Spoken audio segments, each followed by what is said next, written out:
Chapter 2. A Strange Meeting. I was still deciding which direction to take when I heard a voice from behind me. "Who are you? What do you want?" I turned. "Who are you?" she asked again. The old lady who stood before me was no bigger than I was. She scrutinized me from under the shadow of her dripping straw hat. She had piercing dark eyes that I did not want to look into. "I didn't think it would rain," she said, her voice gentler. "Lost, are you?" I said nothing. She had a dog on a lead at her side, a big dog. There was an ominous growl in his throat, and his hackles were up all along his back. She smiled. "The dog says you're on private property," she went on, pointing her stick at me accusingly. She edged aside my raincoat with the edge of her stick. "Run away from that school, did you? Well, if it's anything like it used to be, can't say I blame you. But we can't just stand here in the rain, can we? You'd better come inside. We'll give you some tea, shall we, Jack? Don't you worry about Jack. He's all bark and no bite." Looking at Jack, I found that hard to believe. I don't know why, but I never for one moment thought of running off. I often wondered later why I went with her so readily. I think it was because she expected me to, willed me to somehow. I followed the old lady and her dog up to the house, which was huge, as huge as my school. It looked as if it had grown out the ground. Picture of her.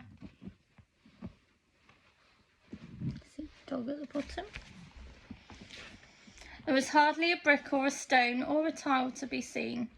The entire building was smothered in red creeper, and there were a dozen ivy-clad chimneys sprouting skywards from the roof. We sat down close to the stove in a vast vaulted kitchen. "The kitchen's always the warmest place," she said, opening the oven door. "We'll have you dry in no time. Scone?" She went on, bending down with some difficulty and reaching inside. "I always have scones on a Sunday, and tea to wash it down. All right for you?" She went on chatting away as she busied herself with the kettle and the teapot. The dog eyed me all the while from his basket, unblinking. "I was just thinking," she said, "you'll be the first young man I've had inside this house since Bertie." She was silent for a while. The smell of the scones wafted through the kitchen. I ate 3 before I even touched my tea. They were sweet and crumbly, and succulent with melting butter. She talked on merrily again, to me, to the dog, I wasn't sure which. I wasn't really listening. I was looking out of the window behind her. The sun was bursting through the clouds and lighting the hillside. A perfect rainbow arched through the sky. But miraculous though it wasn't the rainbow that fascinated me. Somehow the clouds were casting a strange shadow over the hillside, a shadow the shape of a lion, roaring like one over the archway.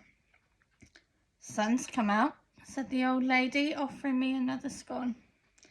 I took it eagerly. "Always does, you know.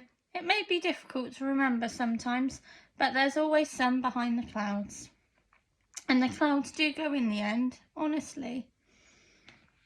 She watched me eat, a smile on her face that warmed me to the bone. "Don't think I want you to go, because I don't. Nice to see a boy eat so well. Nice to have the company. But all the same, I'd better get you back to school after you've had your tea, hadn't I? You'll only be in trouble otherwise. Mustn't run off, you know. You've got to stick it out.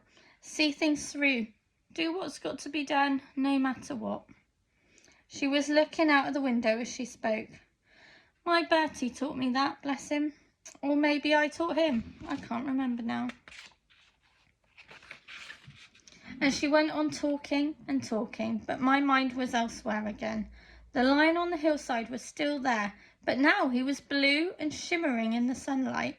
It was as if he were breathing, as if he were alive. It wasn't a shadow anymore. No shadow is blue. "No, you're not seeing things," the old lady whispered. "It's not magic. He's real enough. He's our lion, Bertie's and mine.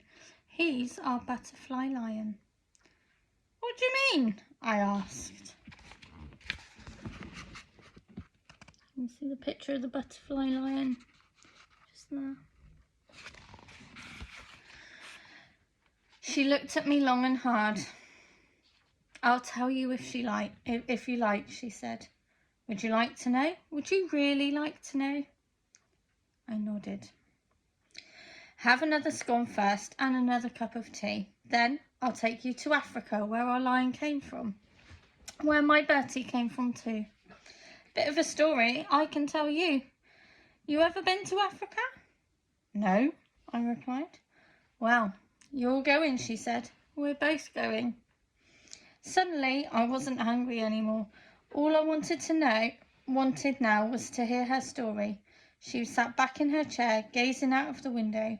She told it slowly, thinking before each sentence, and all the while she never took her eyes off of the butterfly lion, and neither did I.